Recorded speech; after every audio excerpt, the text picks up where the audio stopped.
Hi there, I'm Dr. Kelly. I'm a board-certified endocrinologist, so I treat patients who have diabetes and other hormonal conditions. Chances are you or someone that you know is living with diabetes. About 30.3 million Americans have diabetes.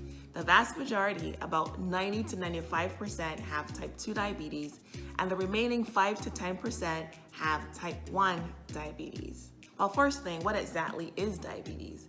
So diabetes is a buildup of glucose, or what we call sugar, in the bloodstream.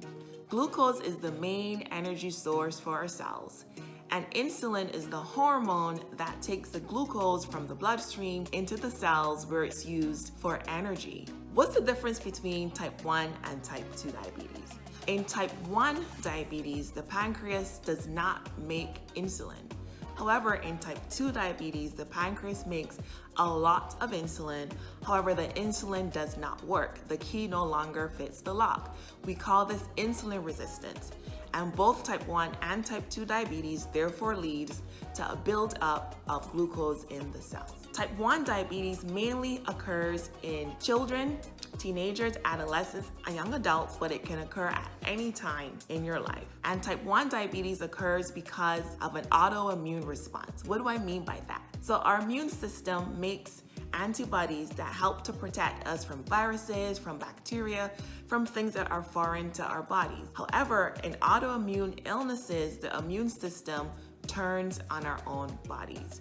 And in type 1 diabetes, the immune system destroys the beta cells of the pancreas, and the pancreas no longer makes insulin. There is a genetic component to this, because if your father had type 1 diabetes, you have a 1 in 17 chance of also having type 1 diabetes.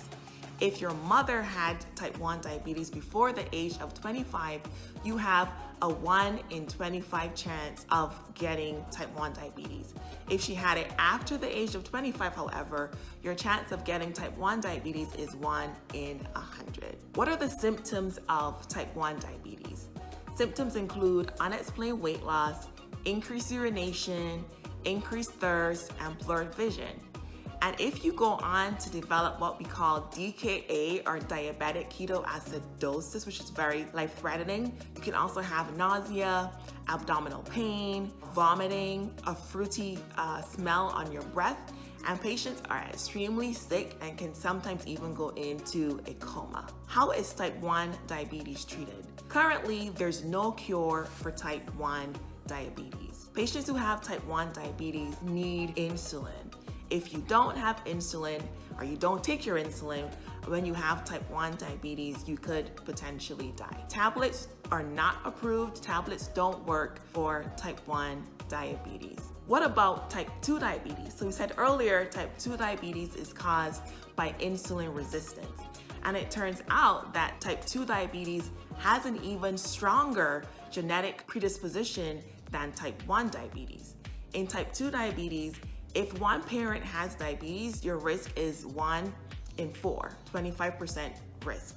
If both parents have diabetes, you have a 1 in 2 chance of also developing type 2 diabetes.